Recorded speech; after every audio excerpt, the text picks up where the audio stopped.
here it is, the most listened to radio show on the planet. Even the other stations are tuned in too. Hi, my name is Ken Cow. I'm a young coaster enthusiast, and you are listening to the Coaster Challenge podcast. Hi, this is Austin from Amusement Insider, and you're listening to the Coaster Challenge podcast. I accept the Coaster Challenge. I accept the Coaster Challenge. I accept the Coaster Challenge. I accept the Coaster Challenge. I accept the Coaster Challenge. I accept the Coaster Challenge. I accept the Coaster Challenge. I accept the Coaster Challenge. I accept the Coaster Challenge. Do you accept the Coaster Challenge? What is the Coaster Challenge? A group of regular people that went from fearful to fearless, all from riding roller coasters. So please secure your hats and glasses. It's time to take the Coaster Challenge. Here are your hosts, David Cantu and Jenna Gazelle. Hey, how's it going, Jenna? Great. How's it going, Dave? It's going good, my dear. How are you doing today? Absolutely fantastic. How's your summer going? Busy. You actually got, in your profession, you work for the school district, so you got the whole summer off for yourself. Yeah, from whenever school lets out for me, because I work at Santa Monica, it was like June 11th till August 18th was when I go back. So you're one of the lucky ones, man. You get to enjoy the whole summer off. For me, I still have to go to work every day, so...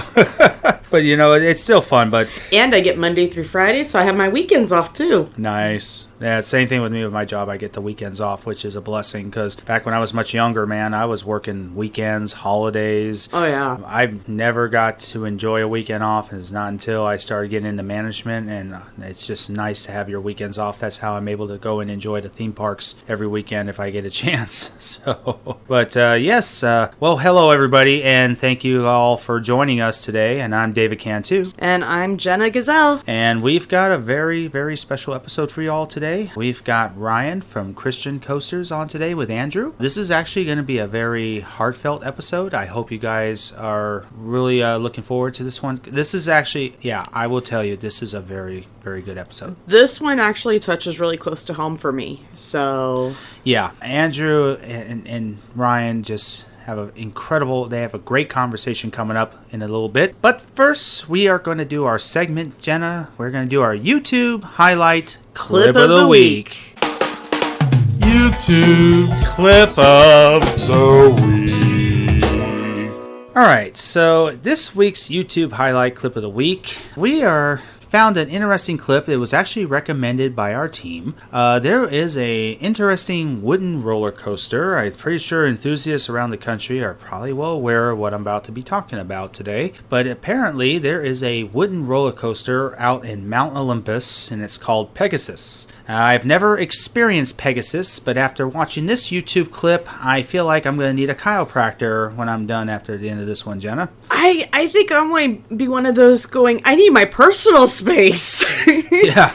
So this YouTube is called Pegasus. It's the worst wooden roller coaster POV. What makes it so worse is, now we all know wooden roller coasters are rough rides. They can be rough rides no matter how tall they are or how many airtime hills they've got. It's just age of the coaster or if it's been retracked. But Colossus was one of those where before they changed it, it was a little bit on the rough side. Yeah. Oh, very rough. Even Ghost Rider at Knott's Berry Farm was an extremely rough ride before it got retracted by GCI. But Pegasus, oh my goodness. Right toward the end when they're coming through the station, they do this sharp turn and these people are just jerked really violently. They're not jerked. They're like whipped. You have whiplash. Yeah, I mean, you want to talk about whiplash? If anyone has had a concussion, this would trigger that concussion. Oh, yeah. Really quickly. I was like, wow. And talk about a rough ride. I mean, I've been on many wooden roller coasters around the country, and I'm not going to say I'm scared to ride this. I'll ride it. I'll take the challenge and ride it. But I have a funny feeling I'm going to need a neck brace by the time I get off this ride. I think if we went to go do this, I would want my own seat. So you have your own seat. That way we don't hit heads. Yeah, I think in this particular ride, if you are about to ride this ride, Pegasus, over at Mount Olympus, I agree with you, Jenna. I think this is a particular train where you need to sit solo. I would not sit with anybody side by side. Oh, definitely because not. This will throw you at them. And you could probably hurt somebody more if you're thrown at them. Well, I mean, the opening like the very first opening scene, they show you as it comes around the corner, and the person like in 2 rows back, 3 rows back, like they get whipped right to left really quickly. And it's very violent. This is not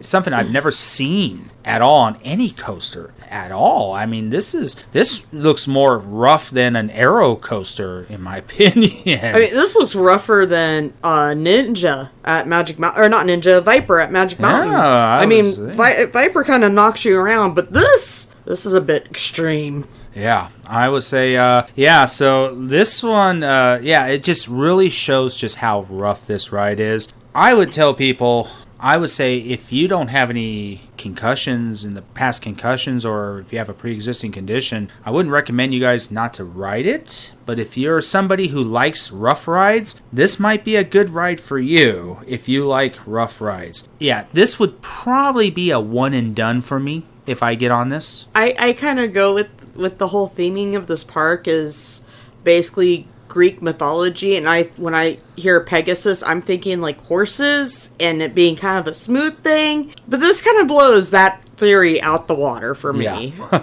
completely. So yeah, guys, if you want to check it out, the YouTube is called Pegasus, the worst wooden roller coaster POV at Mount Olympus. The YouTuber is from Amusement Insider, and this was actually a pretty good look at what this ride's like. But check it out on YouTube. But this is our YouTube highlight clip of the week. YouTube clip of the week.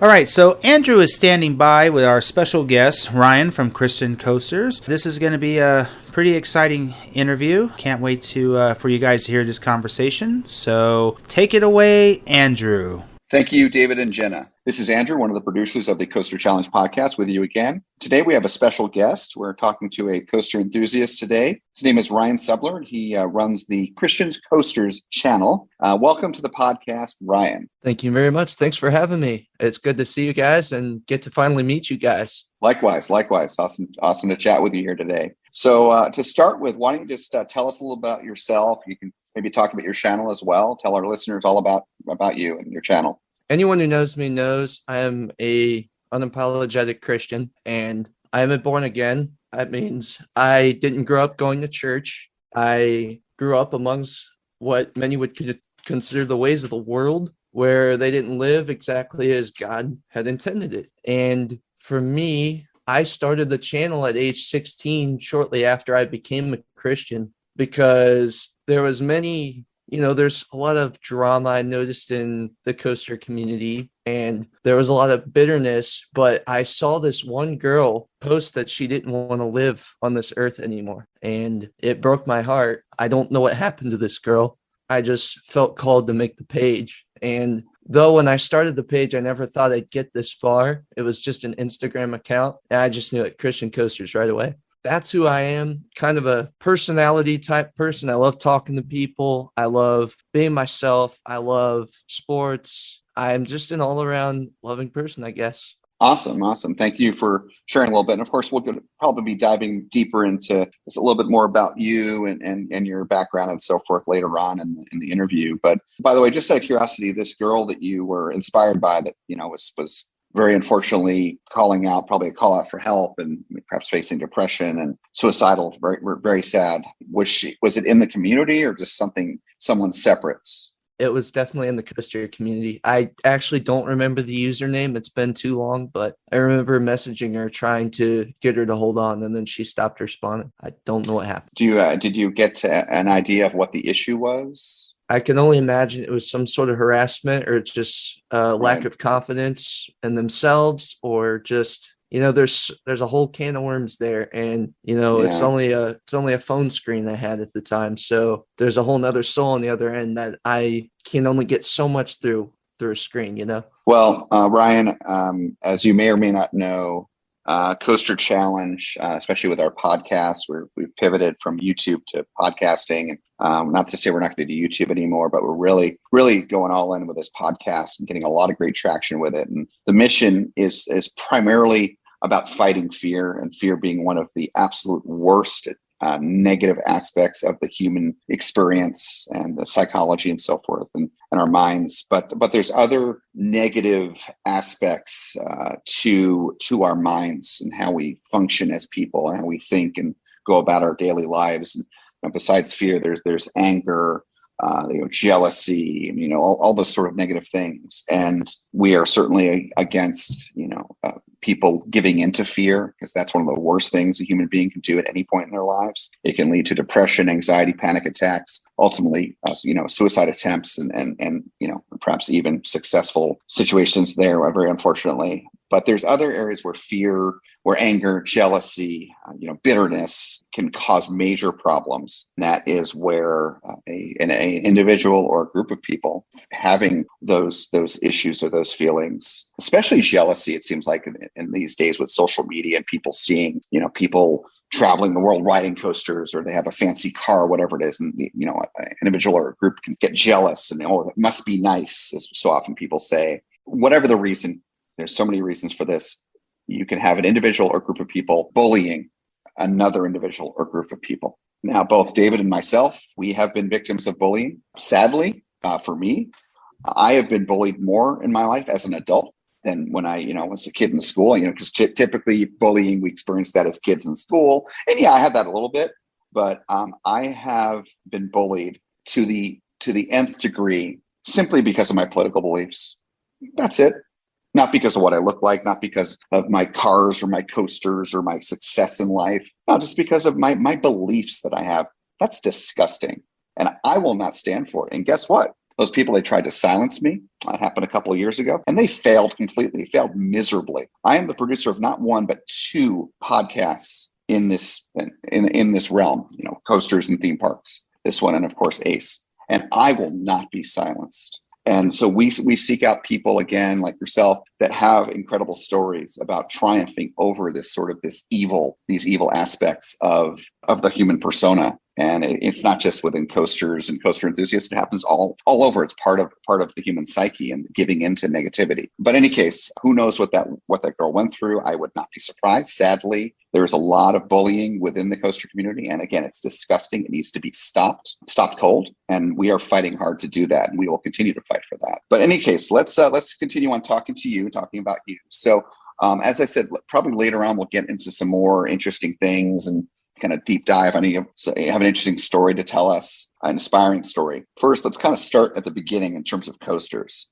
What was your first coaster that you rode? So my first ever roller coaster, that would have been, at the time, Flight Deck at Kings Island, probably 2011 or 12. I want to say it was 2012. And, okay. Actually got off, and I hated it so much. I guess to give context, I'll have to start here. For those that don't know, I have high functioning Asperger's, but at the time it was a lot more severe. And as I've grown up, I've gotten a lot more high functioning, been able to get better at talking to people and communicate and actually being myself without breaking a sweat around people. When I had sensitive hearing, that's part of Asperger's for me, at least at the time. I had to hold my ears on the coaster because, what else were you going to do? No one was going to reach around and put earplugs on you or anything. I rode it, and because of me having to hold my ears and being so little at the time, the ride was a lot more forceful on my little body, and it just shook me around. I had major head banging. I had a terrible headache. I was like, that's just the worst thing ever, and it was a terrible experience. Wow, so just physically problematic and terrible. Oh, yeah. Okay. So that was your first coaster. You said that was in 2012? 11 or 12. I honestly cannot remember. Okay, so roughly 10 years ago. Okay. Yeah. What would you say, so I guess it would have been in the past 10 years, is the one coaster that you've ridden that scared you the most? That's an interesting question, because I would have told you after I got off Flight Deck that they all scared me. And that's just God's honest truth. Not one, they always fascinated me looking at them, but they always scared me. The most intimidating one was the one that I was challenged to ride next by my own mother, actually. And which one is that? That was the good old racer at Kings Island. Okay. And, all right. I'll be honest, I think I got lucky because I kind of had the same problem with the hearing on that one, but I guess I just held my ears on that one, and something about that ride just didn't shake me as much, and I actually loved it. I got off and I was like, why did I enjoy that? That was so awesome. And then my mom she had to keep challenging me a lot. Inversions did not get achieved that first year. There was a lot of paranoia, but I am proud of myself to say that at the end of that season, I think it was the end of that day, that was 2013, I rode Diamondback. That was when I was like, holy cow, I think I like coasters. Okay. Let's kind of rewind a little bit. So you're still, would you say that Racer is the one that overall scared you the most before getting on it?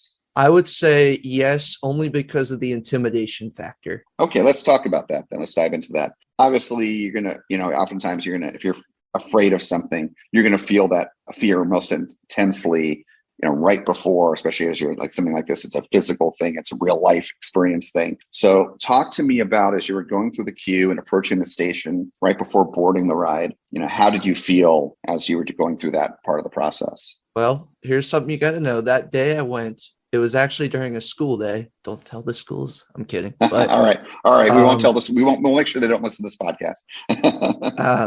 So it was during a school day. So it was a weekday. There was no one at the park. And this is back when you could re-ride coasters without moving if there was no one paying for your seat. I didn't have much time to think, but I do remember this. I was like, no, Mom, no, you're not getting me on this coaster. Trying my best to run away, go the opposite direction. We all know what happened last time. And next thing I know, I'm locked in restraint. I'm going up the lift hill. And my famous quote was, well, too late now. So you kind of didn't have much time to think about it because the park wasn't busy. It was a school day. Okay. She'll tell you, she's like, I didn't force you, but she forced me. Now, is your mom a coaster enthusiast or just likes coasters? Or so she grew up in a family. I have a mom and two other uncles, and my grandmother herself at the time. They really enjoyed coasters, and they're like your once a year general public people that enjoyed coasters but aren't quite obsessed. Sure. Okay. So you got on it, you kind of were forced on it, so to speak, and your mom's encouraging you and whatnot. So, and you already kind of shared this a little bit earlier, but maybe dive a little bit deeper into how you felt right after you got off Racer. Achieved, great, in shock, and honestly just maybe overjoyed that I was that terrified of something and I came back alive, and I actually liked it a lot. And we got back in line and rode it again. Nice. You're familiar with the butterfly effect, correct? Maybe like butterflies in your stomach. Is that what you're talking about? No, there's actually been a movie about it. Another way to describe what I'm trying to get at is like a domino effect. How, one domino falls and the rest come after that. Oh, yeah. Right. And so the final domino was nowhere near the first one, has no idea about the first one, but because of what the first one did, the next one did, ultimately the final one did fall. Okay. So this next question, you can think about it in that context, or maybe there is something very direct that happened afterwards. Either way, but you enjoyed Racer, which you're probably surprised by, and it was pivotal in that way. So how would you say riding Racer, conquering your fear, actually enjoying it, whether it be right afterwards or down the line, what kind of impacts or multiple impacts did this have in your life? Well, it was probably my first time ever conquering a major fear. Like I definitely had fears. And I mean, I would say like around that age, I was in my middle stages with Asperger's. Like I was getting there. I was able to talk to some people. I was able to know what some of my fears were while I was still trying to figure out the rest of myself. That's kind of a tough question. It's been so long, but I don't know if I got anything for that, to be honest with you. It's just hard to put it into words. Okay. All right. That's fine. But at least it sounds like you discovered, oh, wow, I actually can like coasters. And then all of a sudden you're riding, like you said, Diamondback and others later that day. So it's coming back to me now. What happened? Sure, no problem. Yeah. I guess you're talking about a domino effect. And one of the next rides I did was Backlot Stunt Coaster. And I just loved that thing when I was younger. It had a launch, did some twisties, it went through the dark portion underground where it's pitch black. I mean, for my age, that was a really thrilling ride. Sure. And you get off of that. This is kind of a family story. So my cousin, she is the one who wanted to ride Diamondback. They're from Oregon, by the way. They're just visiting. She's on a mission. She's got to get on Diamondback. And I was like, no, we got to ride Backlot. I'm a kid. I'm whining. And this is exactly what happened. I'm not kidding. She made a deal with me that she would ride Backlot with me one more time if I had to ride Diamondback with her. So as a kid, I'm like, oh yeah, we'll just get the first half of the deal and manipulate our way out of this. And then the grandparents held me accountable, and they're like, you got to ride that ride, Ryan. I'm like, oh no. Nice, But yeah. nice. That's funny. But you enjoyed it. You obviously like Backlog Stunt Coaster, which is it's a great launch coaster. Got some theming to it. It was the Italian Job in the Paramount days. Remember those days? But yeah, you said earlier you enjoyed Diamondback. It's a great hyper, B&M hyper. So then you kind of kept going from there. Okay, all right, that's fun. That's fun. I'd say I did the Beast that day too for my first time. I did all the non-inverting coasters that day. Nice, nice. Okay, all right, good, very good. Here's kind of a fun question for you, Nancy. You've been riding coasters for 10 years. What's your coaster count, by the way? Don't tell my Instagram followers. I'm joking again. I have a sense of humor, so I kind of guess counted. So if I'm guessing correctly, I'm at 88. Solid. I mean, again, it's been 10 years. It's not like you've been riding for 20, 30 years. So that's good. I've got big plans this year. I'm hoping to get at least at 150 this year. Oh, nice. So actually, yeah. Why don't we not necessarily on our question list here on our interview slate, but talk to me about what your plans are. You're hoping to do this. So obviously, I'm going to be back at Hollywood Nights for sure. That's not really any new credits for me. Be at Keys to the Kingdom as well. Fun story. We were originally supposed to go to Great America this weekend, but we postponed / canceled that trip because we got approved for our apartment. I got to move out here in a couple weeks. We're going to put that in the back burner, but what I have confirmed is we will be going to Six Flags over Georgia. That's a new park for me. I'll be going to Carowinds. I've been there once in 2017. I have not read Copperhead Strike, and I dearly miss Fury, so I will be back there. I am going to King's Dominion for my first time, going to Busch Gardens Williamsburg for my first time, going to Six Flags America for my first time, Six Flags Great Adventure for my first time, and I think I'll be there about a day and a half to 2 days. Excellent. I've been to all of those parks. Six Flags Great Adventure was my home park growing up because I grew up in New Jersey. Busch Gardens Williamsburg, you've not been there. That is one of my favorite parks in the U.S. It's beautiful. It's got some solid coasters. It doesn't necessarily have, actually none in my top 10, but still great coasters. Especially, I love Griffin is pretty much my favorite B&M dive coaster. Of course, you've got a classic Arrow with Loch Ness Monster. There's some great coasters there. But anyways, and Kingston, wow, you're doing a lot of good coaster parks, and some of which you've never been to before. So clearly, you're going to get a lot of new credits, like you said. That's awesome. So I hope that trip goes well for you. Oh yeah, yeah, for sure. Oh, actually, yeah, just remembered my favorite actually, Busch Gardens Williamsburg is for Bolton. I love cars. Cars is one of my hobbies, sports cars. So it's got the car theme, and it's got the inside theming with a show building, which is unusual for a coaster at a non-Disney Universal park to have a show building. It's not entirely in the show building, but a lot of it is. Great effects. I won't go any further than that. Great launches. It's a great coaster. It's fantastic. So you'll enjoy. Yeah. So you've been on almost 100 coasters, obviously several parks over the years. So what would you say thus far has been your craziest moment on a coaster? So there was one, I know this is really funny, but roller skater at Kentucky Kingdom. This is the only time I've even been stuck on a coaster, actually. We got stuck on the lift hill for like 10 minutes. The first time I wanted the credit a couple years ago. So, I mean, that's honestly the closest thing to an evac I've ever had. Haven't been that lucky to get a rollback or anything crazy, but that was probably the one. Interesting. Okay. That's a very solid one. Tell me and tell our listeners what your favorite coaster is and why.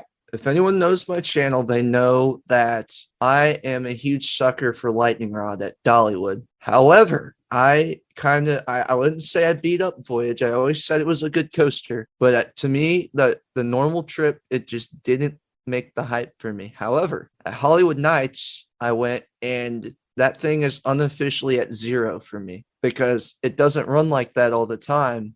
But when it does, it's my favorite ever. So take that as you will. It's either Voyage or Lightning Rod. It's probably my favorite. So you're saying Voyage with the trims when it runs normal daily operations is not high for you, but without the trims, it's top. That's exactly. And then otherwise, it's Lightning Rod. Yes. Okay. Now, have you ridden Lightning Rod this year with the upgrades? I have not been to Dollywood since 2019, honestly. Okay. I'd be curious to know, just out of curiosity, given that Lightning Rod's your favorite, I know lightning rod's the favorite of a lot of people, at least in terms of people I've interviewed for this podcast. I've interviewed a bunch of people. You're the first to say lightning rod. Again, there's others out there like you. So I'm just curious to know, once you, experience, with the improvements and the upgrades, the tracking and so forth with the iBox and whatnot, how it goes for you. So be curious to know that. And shameless plug, I vlog every coaster trip I do, especially at other parks. So if you guys want to keep up with my opinions on these rides and when I get back to them, just subscribe to Christian Coasters. You'll definitely find out. Absolutely. And I follow you on Facebook as well. And by the way, we'll talk at the end of the interview. We'll give you an opportunity to share all the different channels you have and ways people can reach you and follow you for sure. So we don't like to talk about too much negativity on the show. Of course, we do deal with negativity given our mission, but just a quick kind of negative coaster question. What would you say is your least favorite coaster and why? Boss, absolutely. Actually, I'm going to make that a tie. Vortex at Carowinds. Both coasters just beat the snot out of me. Right. I will say, in Boss's favor, I will say its layout is strong. It has its intense moments, but it's just like an earthquake. It's very, very, very shaky. And I've done some pretty rough coasters. Hades 360 is one of my favorites. Cyclops bangs you around, and I love that thing. But there's just something about Boss that shakes me so much that my head feels like it's actually hemorrhaging while I'm on the ride. So, oh, wow. I don't know if it's like the Gerstlauer trains they have on it, or it just needs some retracking done. I'm sure it could use both. I think there's hope for the ride. It does have a pretty strong layout. Like I said, I don't hate the ride. It's a lot of people like it. It's just not for me. Right. Well, if shaky and bumpy are not big things for you, which they're not for most of us, I'll just warn when you go to Six Flags Over Georgia, Great American Scream Machine is insane and not in a good way. Yeah. I mean, and if you think about it, wooden coasters, it's a fine line because they are supposed to, a great wooden coaster experience, that wooden coaster is supposed to feel like it's just a runaway. It's going to run off the tracks. It's not supposed to be smooth, but there's a difference between how they're supposed to be versus hitting potholes and, getting super jerky and all that. And that's what Great American Scream Machine is. So yeah, it's going to be a little bit of a rough one for you, but yeah, it's a credit. Definitely heard, but hey, I don't judge things before I ride them. So I'm going in open-minded. No. I'm telling you to ride it. Just warning you. Maybe only a one and done, and maybe you'll re-ride some other coasters that are certainly better. But yeah, just try it out. Yeah, I appreciate you kind of talking about your favorite, least favorite, and experiences, and your first coaster, and kind of conquering your fears, like back on Racer back in the day. Can you think of ways, one or more ways, where coasters have improved the quality of your life? Oh, absolutely. Why don't you talk about those? I mean, and in high school, they kind of, even before I became a Christian, they kind of helped me find, now I wouldn't say a purpose, but something to at least motivate me. I had some inspiration in my life, knew I had the goal, ride more, get on more, work hard, get on more coasters, get to the park. And it just kind of helped build some character of myself, to be honest. I think that was definitely a big part of it. Interesting. So you said kind of talk about riding more coasters, getting in the park. Was it more than just having fun for you? Was it a sense of accomplishment? Yeah, I mean, especially now that I have a YouTube channel and I'm got the Instagram going, I am just meeting more people every time I go to my own home park, especially when I go to another park. It's beyond where words can describe it, how far it's come. And I know I'm fast forwarding a lot, but that's okay. Coasters is, I met one of my friends who I'm going to be rooming with doing coasters. From him, I met two. From two, there was 4 enthusiasts. From 4, there's 16, so on and so forth. And now I'm like, I don't want to call myself an idol, but I feel like a local celebrity at Kings Island because I can't go there without like 5 people noticing me. And it's awesome because the community at that park is just amazing. Right. A huge local following. So yeah, no, it totally makes sense. I totally get it. Yeah, no, that's great stuff. And I've had very similar experiences, as I kind of briefly got on my soapbox, as we tend to do on this podcast. David just did that last week in a really nice way. I was talking about bullying and all that negative stuff. Maybe I was just doing it to get it out of the way.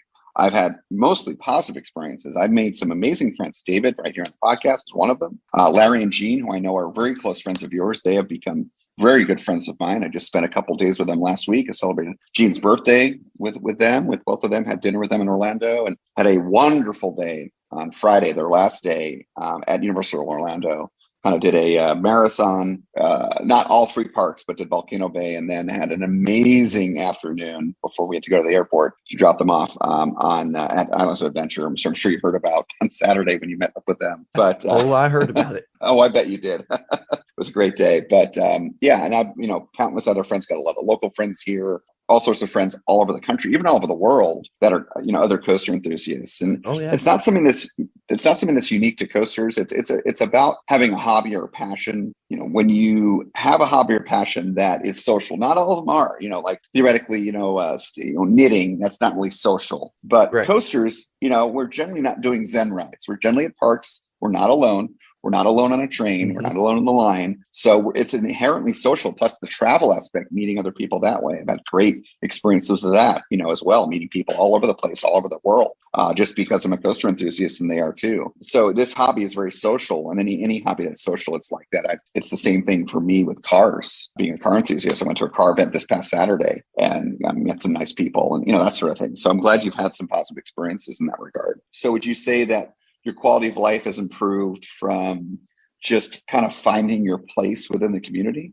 Is that what you're getting at? Oh yeah, probably. And I've grown as a person a lot since I've joined the community too. Got to give a shout out to Chris Warner. He has definitely helped me a lot become more the type to, I wouldn't say sacrifice my beliefs at all, but he's helped me get to a point where I can start to hear before I speak, keep my mouth shut and bite my tongue. And that's really saved me a lot this last year, because 2020 was a tough year for me. And I was just very spitting everything I had. And because what else was there to do? I had a part-time job at the time, and any other time I'm just at home all ticked off about the world. And it's one of my biggest regrets, but at the same time, that's part of life, and part of the beauty of life is that you can learn from your mistakes and move on from it. And I think the coaster community as a whole, even though I've had problems with it, even the problems I've got from it have helped me grow as a person, if that makes any sense. That makes a tremendous amount of sense. And first of all, it's a couple of great things you said there that I want to unpack.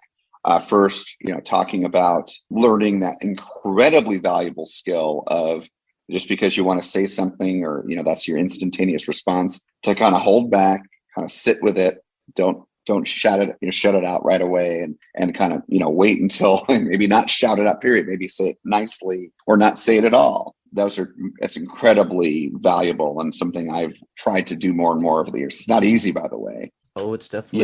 Yeah. Now, as far as 2020 goes, I think we all get a pass.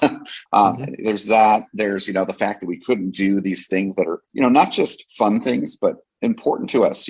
Theme parks can be therapy. I know you say, you mentioned you have Asperger's. I know a number of people that are on the spectrum, whether it be Asperger's and the other side of things, autistic. We've had people on the podcast that are on the spectrum like yourself, or people like myself, prone to depression and anxiety, like so many people. David with his Tourette's. So many mental or even physical conditions are bettered by theme parks, by coasters. There's things we've talked a lot about on this podcast. So no, absolutely. I mean, not having access to that, many places in this country, it's certainly in all of this country for at least a couple of months last year. I think there's a lot of healing that needs to happen. I think we're starting to see that here in 2021, as the country opens up with all the immunizations and more people getting vaccinated, and where people are starting to live their lives again and not be so angry at each other because their opinions differ about this or that. And, people are doing better mentally, even physically, by getting out and doing the things that they love, whether it be theme parks or other physical activities, exercise or whatever it may be, going back to the gym where they couldn't go to the gym before,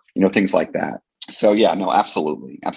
So the last thing that I wanted to touch upon that you mentioned is you talked about, having issues within the community with run-ins or negativity, where those turn into positive things. And I very much can relate to that, because yes, while in the moment they can really, quite frankly, suck. And they certainly have for me. I've grown stronger from them, and I've triumphed over that adversity. And it sounds like you've had some similar experiences yourself where you have triumphed over that adversity. And I'm glad to hear that. Oh yeah. I mean, before coasters, after coasters, my whole life. I mean, we'll be here until 3 a.m. if I go with every single story of everything I've had to overcome in my life. But yeah, there's a lot of there's a lot of beauty in life. Absolutely, there is. Absolutely. As long as you look for the positive, for sure. And I realize you may have a lot of stories. I have a lot of stories, some of which I've shared on this podcast as I've interviewed people and related to what people have to say. But I'm sure we'll get to at least a couple of them here. Oh, yeah. Yeah, for sure. And actually, that actually very much relates to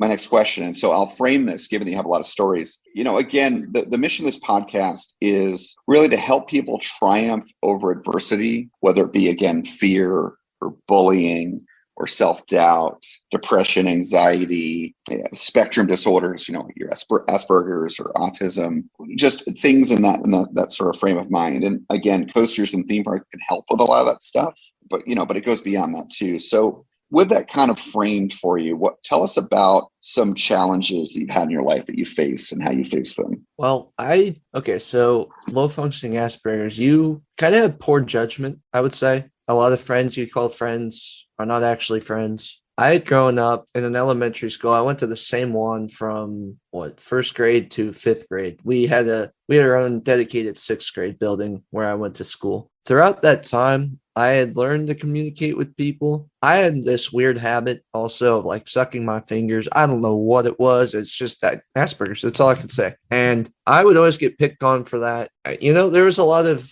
I think even the teachers gave me a lot of grief, not all of them, but most of them, because it could have been, now that I'm older and understand it, that they just didn't know how to handle it than to be more aggressive, I guess, or like demanding, if that makes sense, of like trying to get me to stop doing the things that were naturally my quirks. Yeah, I did a lot of weird things as a kid. One of my famous stories is I would play Star Wars Imaginary outside of recess every day. And one day I literally flew my fighter jet into the basketball pole. And that is a prone memory in my head. And I don't dwell on it, but it's a good reminder of where I've came and how far I've come with having Asperger's. I guess there isn't.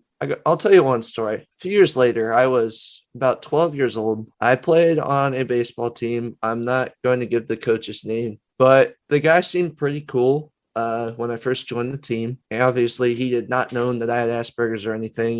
He had just known that I was the coach's son's friend in school. And when I say friend, we were friends. That's how you are when you're young. You're just friends. I go on this baseball team, and in this league, it was the first year you play with a pitcher's mound and a grass infield. It's not quite 90 feet yet. You're at 60-foot bases. They called it the major leagues. So right. Growing up, that is one thing. I would say even before I was a fan of coasters, I was a big sports fan, especially the Reds. I'm a huge Cincinnati Reds fan. And nice. Back when I was younger, my dream was to get to the MLB and pitch. That's what I had on my heart. I would go through the windup every day. I'd watch pitchers every day. I was obsessed with watching pitchers. I got on this team and I found it it was a challenge because I was trying to get to the point where I would somehow be able to become the star pitcher for this team, get my dream fulfilled, or at least pitch for the team, And, right. Because I wasn't hitting great. Oh, I guess I left out a key detail. Oops. 2 years That's before, okay. I got drilled in the face with a baseball. When you say drilled, you mean if someone hit you by mistake or wild pitch? Yeah. Wild pitch okay. hit me in the face. I mean, thankfully it was 30 mile per hour, but I'm also younger, so that's a lot of pain to take in the cheek there. Right. And it took me a long time to get back in that box, but 2 years later, still got that fear, couldn't hit to save my life.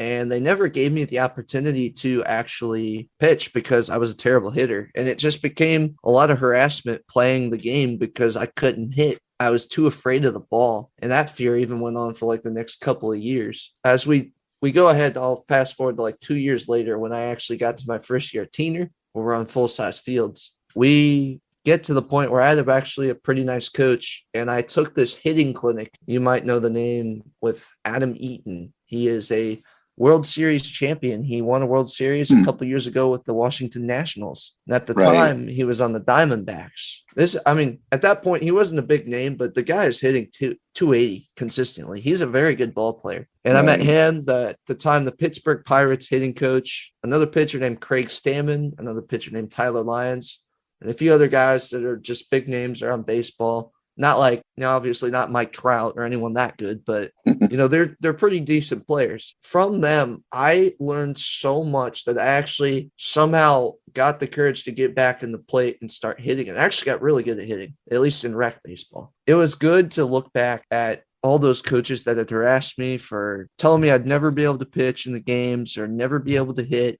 And when I get to Teener, I start hitting the ball. And I didn't do good at pitching. For some reason, I couldn't pitch well in the game, only in practice. But just the fact they gave me the opportunity and that I got to actually be a leader of a team, that means a lot. Just coming from all that harassment about, you suck, you make too many years, you this, that, you'll never be this, you'll never be that. Well, I didn't make it to the big leagues, but at least I got to pitch. That's really cool. So, we talked at the beginning, or not quite the beginning, but early on in this episode, this podcast, this interview about, facing your fears with coasters. It wasn't necessarily a big deal for you, but, your mom kind of pushed you to get on Racer and you did it and you're fine. But it sounds like a much more pivotal facing of fear episode in your life was what you just told me about. So let's talk about that a little bit. So going to that hitting clinic, I'm guessing that you got a lot of positive reinforcement, positive encouragement from these, again, not A-list players, but pretty good players from the majors, right? That were kind of helping you. And on the other side of things, before that, in school, in the rec leagues and so forth, these coaches that you dealt with, and like the one you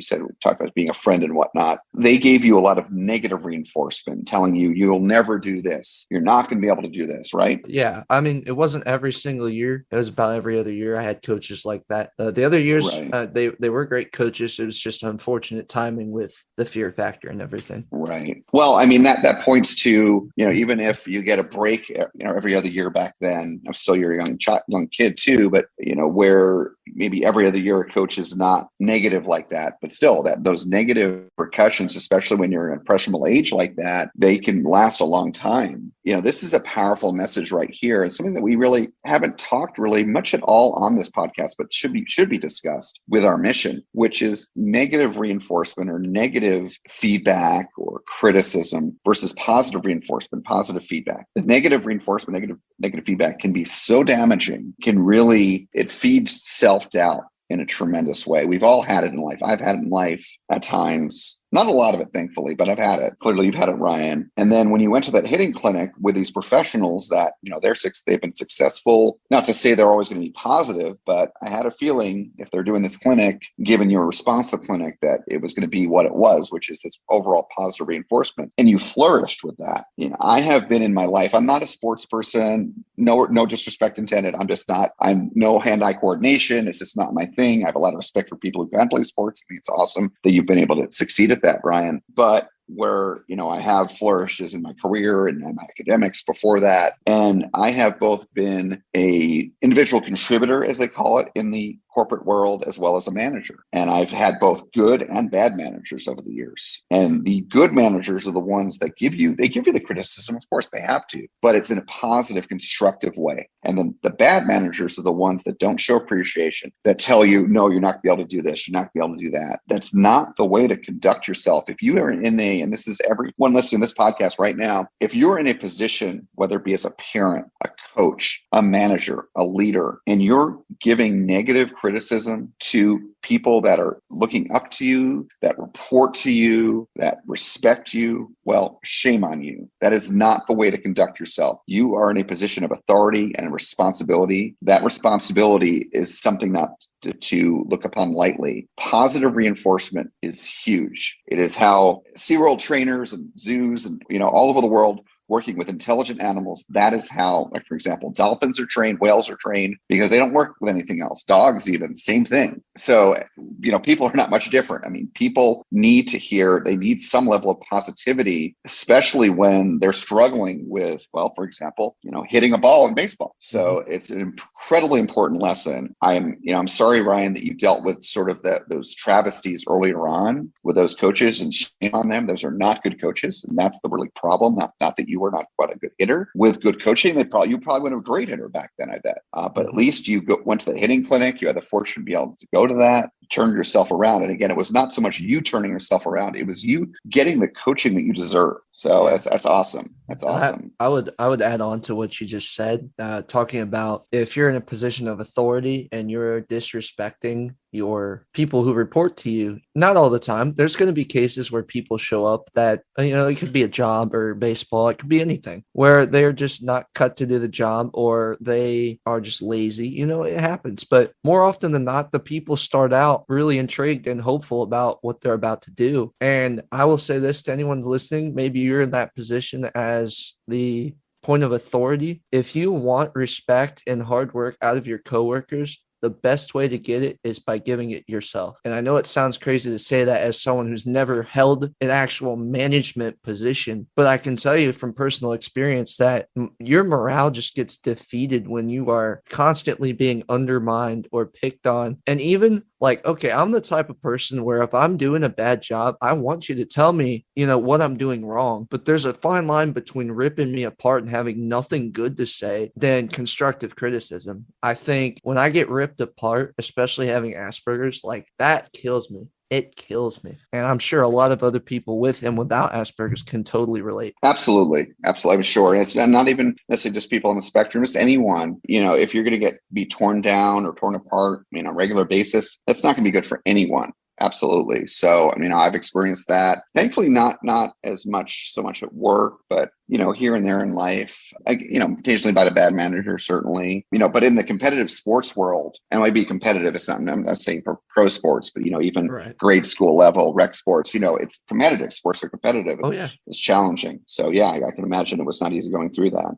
Well, thank you for sharing. That was a really good story and challenge that you faced and how you faced it. And, I think it was a good message there. So thank you. Do you have anything else you want to share? Any other experiences? There's some I don't want to make too personal, but I'll try and beat around the bush as much as I can. I've had a couple jobs where the personal friends that know this story are not going to be offended by it because they know what happened. They worked with me. But my previous job at Chick-fil-A, and this is no shot at Chick-fil-A at all. Please listen to my words carefully. It's actually a beautiful story where I actually got to lead someone above me into the right direction. Let's just say his name was Bob. And Bob was a manager who is in charge of back house area. Bob would be really tough on me. And kind of in the same way as those old coaches were. I'd grown a lot as a person. I'm 19 years old, going on 20. I know a lot about myself, who I am in Christ, and how I like to present myself in these situations. Now, I've grown from all those previous trials. Let's just say Bob, at one point, had suspended me from work for being late one time with a misunderstanding. Okay, that's fair. But we had a mishap with the schedule. I was told that I was too slow by Bob and that I was an embarrassment to the company. Now, keep in mind, this is one manager. This is not the whole store. Right. The store has had problems with Bob. You guys will understand what I'm saying here in a second when I get to it, but I got to keep giving the context. Sure, that's fine. Bob used to be a Marine. He grew up in a city situation with no parents at a very young age. What I learned about Bob is deep inside, he is broken. Sometimes his emotions get the best of him. It sometimes affects his judgment. As I got to, I'll be honest, I went 2 months after I got back from work. I couldn't speak to the guy. But what ended up happening is I overheard him say something he probably shouldn't have. And I'll just say that because I don't want to make Chick-fil-A sound like it's an awful place. What ended up happening, I said something to my other manager. I'm like, I'm not really sure he should be saying this. So what ended up happening is he went and told the owner, and the owner wanted to talk to me.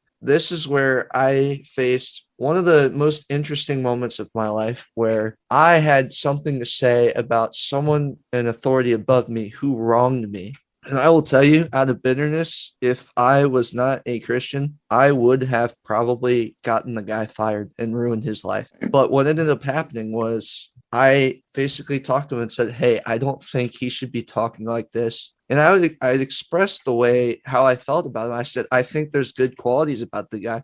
I'm not trying to ruin his life. I think we could possibly mentor him into the right direction. The owner took it to heart, listened to me. And about 2 weeks later, we had a performance review with Bob, the guy who had wronged me. And he was telling me everything about the position or how I was doing in the kitchen, because I was a back of house worker there. He was telling me everything I could get better at. If there's anything I wanted, improved about the store. And though there was no spot for it, I just felt God kind of telling me to say, hey, I think there's something you could work on yourself. Right. And I told him, and I said, hey, I think deep inside you've got a heart somewhere. I wish you would stop talking to me like this. It makes me feel this way. It makes other people around me feel bad. It's just not right. And I would just tell him. I didn't sugarcoat it. I just came after him with how I felt about the situation. For me, I had divorced parents, and I'm not saying either of them are horrible people, but more often than not, I was with my mother. So men can intimidate me sometimes when I feel like I could possibly anger them. I was very afraid that something was going to go wrong when I said that. But to my surprise, what ended up happening is he told me a story about, he grew up in the city without anyone. He was a Marine. He shared his whole life story with me. What ended up changing my life and his forever that day is that we were able to take bitterness and turn it into a bondage that was so strong. He had told me that he had been drifting away from church and following Jesus, and that I inspired him to not only just get back into the word, but to really clean his act up at work and to start treating me with respect, to treat others with respect. He also told me that day that it's crazy. This is one of my favorite memories, that I have a lot of wisdom for my age. And I was 19 when that happened. And the very next thing, to my surprise, he, of all people, and the owner had talked, and I ended up getting my first ever raise at a job that day during that performance review. And I'm just telling you, there's a beauty and grace. And, we're talking about all these politics, and I think we can call it a race war going on now. We have a lot of battles going on, mental, spiritually, physically, racially, you name it. And there's a lot of differences, and people have a lot of bitterness right now. And I think you are right. The media does feel it a lot. And it doesn't matter if they're conservative stations or if they're liberal stations. If you go in and start firing bullets, all you're doing is contributing to the fire and fanning the flame that's just burning in our nation. And I think as a Christian, what we need right now is a lot of love and grace. Because I can tell you, grace can lead you to so many places you would have never thought. Forgiveness gets so far. That's something I think, those two words, we need those in our country right now. And I think those two words are the only thing that's going to save us. Wow. Thank you very much for sharing it. That's a very powerful story. And I think a great lesson learned there too. And in fact, one of the things I wanted to unpack there, again, great job. And you couldn't have handled that better from how I explained all about you. By the way, are you still working at Chick-fil-A? I am not. I have nothing personal towards them. They are family to me. They always will be. You can't work fast food forever. And I tried to get into the electrical trade. And I won't get into that right now, but I just left that job too, to go pursue, living down towards, we'll just say moving out. I don't want to give my location. Okay. But sure, that's fine. I'll be moving out, getting a new job down there. It's going to be kind of like a fresh start for me. But Good. Yeah, Chick-fil-A, I know they get a lot of bad rep in the media, and people are entitled to their own opinions about them. And I have my own opinions about the corporate itself, but the Chick-fil-A I worked for, they are the most loving, accepting people of all types. And if I could have worked there forever, financially taking care of myself, that was probably the best place ever. Thank you for adding that as well. I want to kind of touch upon this at a kind of surface level and then kind of dive into something, your story that you told a few minutes ago. So first of all, on the surface level, for what it's worth, I live in Florida. Chick-fil-A is, forgive the expression, I'm not trying to diminutize, I know you're very faithful with Christianity, but Chick-fil-A is like a religion here. Chick-fil-A is everywhere, and they have the drive-throughs lining up around the building more than once. And I love Chick-fil-A. It's one of the restaurants I go to a lot, and they have great food, great service. I have never had a bad experience at Chick-fil-A. Everyone's always friendly. They get my order accurately. They are, I think, the pinnacle of fast food service and quality. They have great healthy options. Their salads are delicious. I love their lemonade, even their diet lemonade. It's not as caloric and sugary. I love Chick-fil-A. So again, going deeper into your story, I think this is once again an example of fear triumph. So I'm going to guess that when you were getting your performance review, that you were perhaps afraid of, or certainly fearful of providing that feedback to your manager, especially given how he treated you, but you conquered that fear because you knew that was the right thing to do. Your faith told you that it was the right thing to do, right? Yeah. And honestly, it wasn't just I was afraid of confronting him. That was totally spirit-led. When I went into it, I thought I was probably going to get ripped apart for doing a bad job. Total shock. Right. Conquering a potentially fearful situation, a stressful situation where you had your tools. In this case, faith was a big part of that. That's great. And by conquering that fear, you did the right thing. It's not like you were nasty to your manager, but you provided some feedback. It's, two ways. You provided feedback to him, and look what happened from it.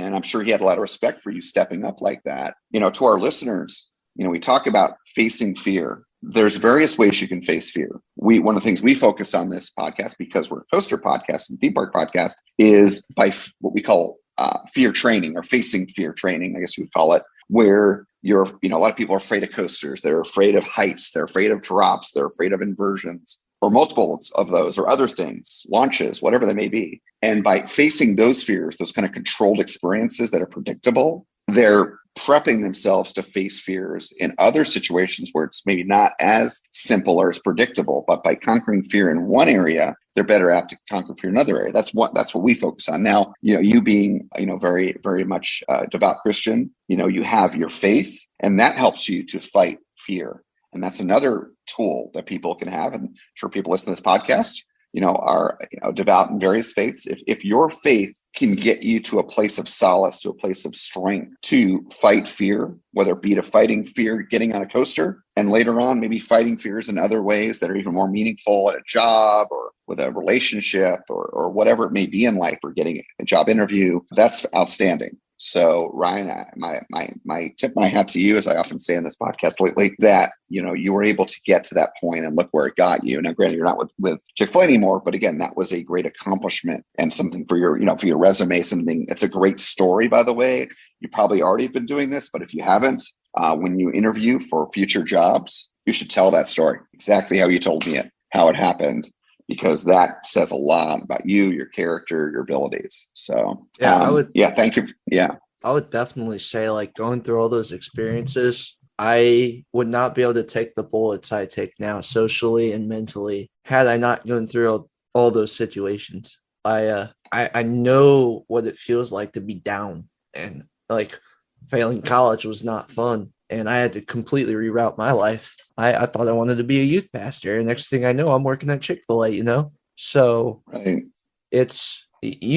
Life is beautiful. And I think one of my favorite lyrics of a song ever is by a Lady Antebellum song that actually has nothing to do with conquering fear or anything. But it says, I guess I'd rather hurt than feel nothing at all. When you start to see the beauty and the valleys of your life, and you start to believe that there's a purpose, that you're going through them for a reason, you will become such a stronger person. And for me, I think after all that nonsense I'd had to go through, that very well might be the only thing that got me through 2020.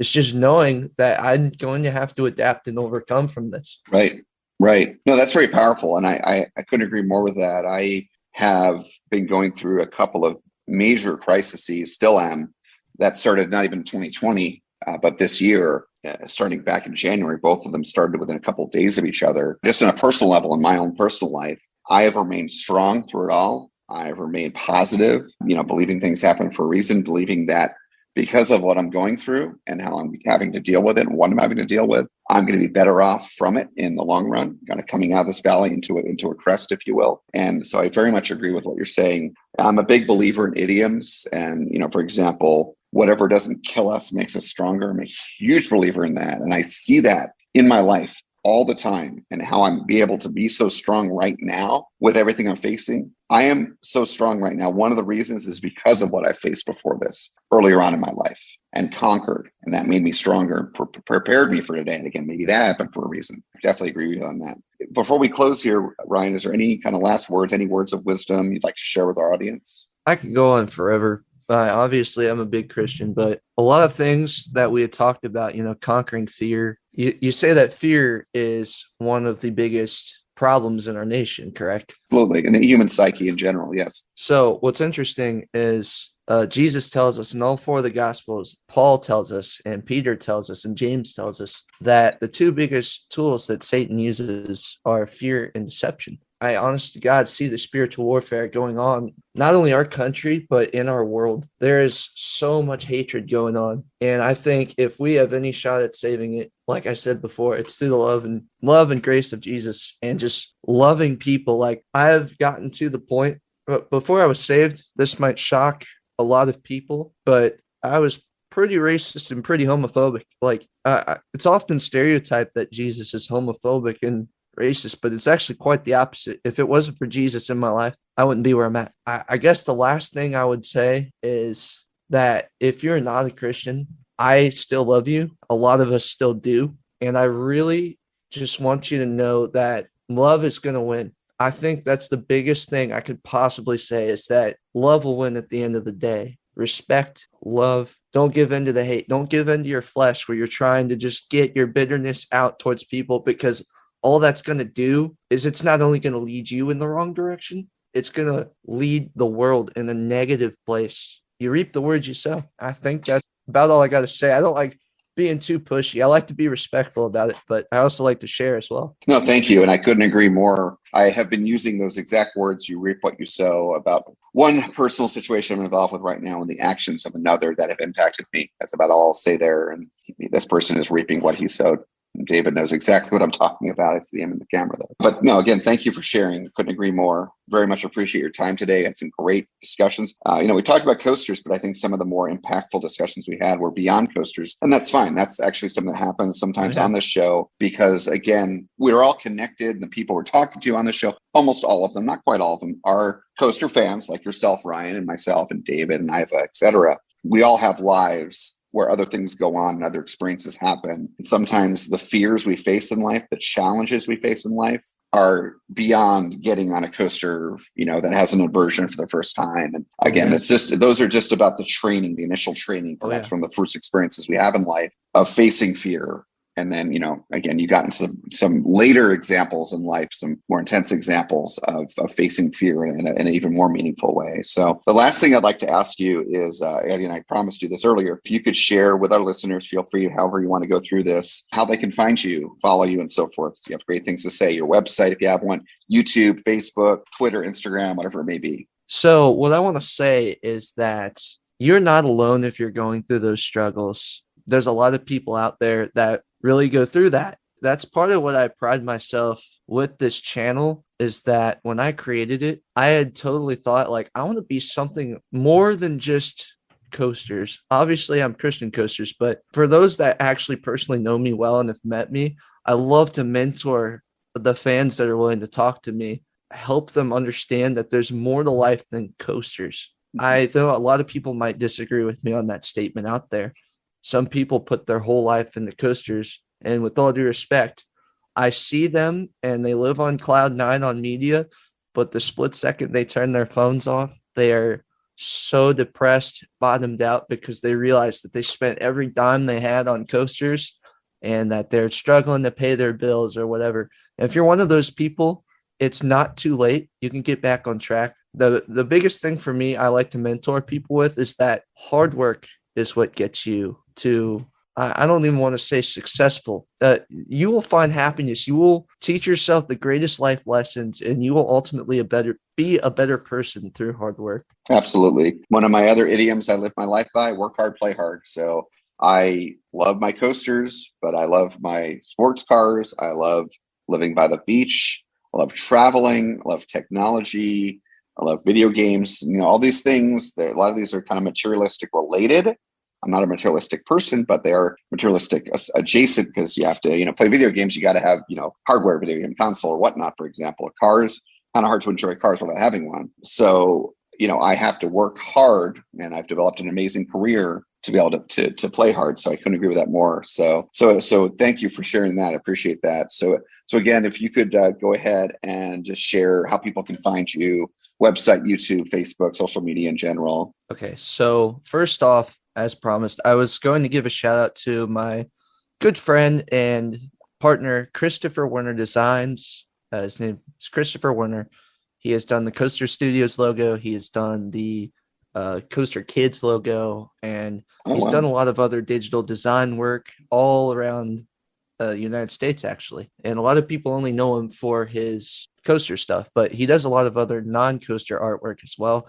He's very talented, and I just want to give him some help. And also because he is the one who did my logo. We now have t-shirts because of it. We're printing stickers as we speak. The t-shirts are kind of just made to batch right now. So if you're interested in that, just keep following our social medias. I have an Instagram page that's Christian_Coasters. And I have a Facebook page that's just Christian Coasters.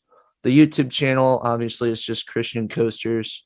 You're more likely to reach me personally on Instagram and Facebook at Ryan Subler. Perfect. Thank you very much, Ryan. Well, thank you for joining us and taking the time to talk to us today. Some great conversations, some nice deep conversations, some valuable lessons for all of us here and our listeners. Thank you again. Oh, thank you. God bless. Thank you, Andrew. Thank you, Ryan. This interview actually touches me very deeply. The whole having faith and following your faith. I'm a very spiritual person. We've talked about this in the past, especially when we did our introductions of all of our co-producers. I'm one of those that very much believes in my faith. I had a rough time myself and was going down a really dark road, and my nephew was the one that helped me get through mine by kind of giving me the word of God and bringing it back into my life. So I very much relate to this story. And how his faith and roller coasters have really helped him overcome some of the challenges that he has had in his life. Very well related to my life growing up with everything, the challenges. I've had a lot of challenges hit my way, especially at a very young age. And Ryan said today is a real testament of courage. And stepping up and not giving up. And I will tell you that it's very inspiring. And I hope that anybody who's listening out there who has listened to this interview, I really hope it helps lift your spirits up and helps you be able to just start moving forward and trying to build yourself up to live a better life. Yes, and I would say there are a lot of great people in this community. Ryan's one of them that are out there to help people.